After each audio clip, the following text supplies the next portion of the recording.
저는 군대에서 기초군사훈련 중 부상을 당해 군병원에서 수술까지 받아야 했던 대한민국의 국민입니다.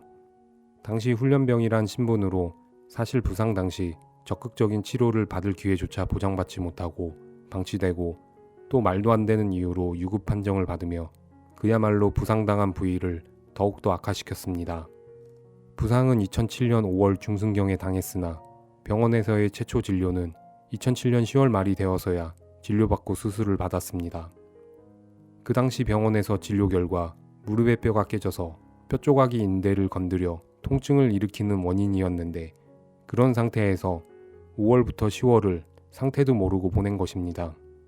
수술을 받기 위해 입원 기간 중 저도 모르게 사단 내에선 제 부상 부위로 전공상 심사가 진행된 걸 전역 후 몇십 년이 지난 2021년에 정보공개 청구를 통해 알게 되었고 그날의 그 심사 서류는 육하 원칙에 의거 작성되었다고 기재되었으나 내용이 전부 사실과 달리 제 개인에게 불이익을 고의적으로 주기 위해 조작된 심사 결과였습니다. 훈련 과정에서 부상 내용은 온데간데 없이 사회에서부터 아픈 것이라고 작성이 되었습니다. 수술을 할 만큼의 문제였다면 저는 입대를 하지 않았을 것입니다. 하지만 훈련 중 부상임에도 그 부분이 고의적으로 삭제된 것인지 실수로 누락된 것인지 모르나 제가 고의적이라 생각하는 결정적 이유는 그 서류에서 입대 날짜마저 다르게 작성되었다는 것입니다. 어떻게 부대의 지휘관이 본인이 관리하는 병사의 입대 날짜를 잘못할 수 있을까요? 그리고 건강보험 요양급여 내역서에도 존재하지 않는 군입대 전부터 하지정맥을 앓았다라는 부분도 고의적인 부분으로 저는 간주했습니다.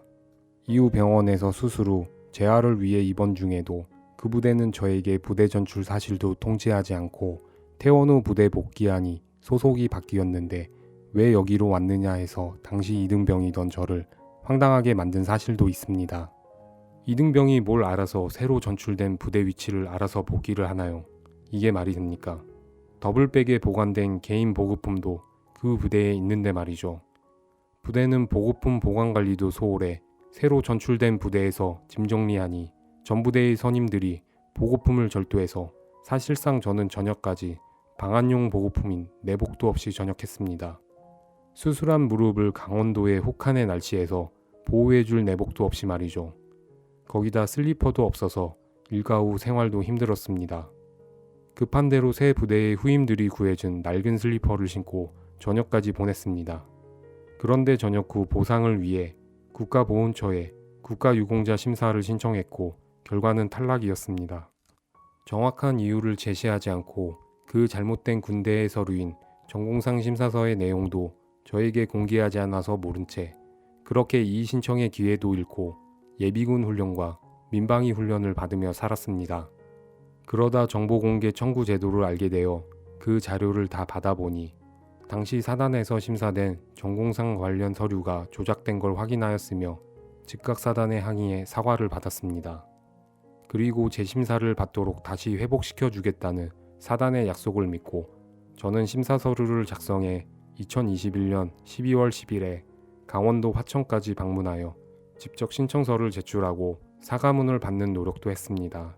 그런데 육군본부의 재심의 결과는 변한 게 없었습니다.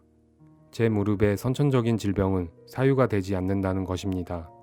아니 훈련 때문에 그 선천적인 부분이 문제가 되어 수술까지 받았는데 왜 자꾸 선천적인 것을 따지는지요? 훈련을 통해 악화된 건 후천적인 것입니다. 근데 육군본부는 이를 인정하지 않습니다. 제 억울함을 풀어주십시오.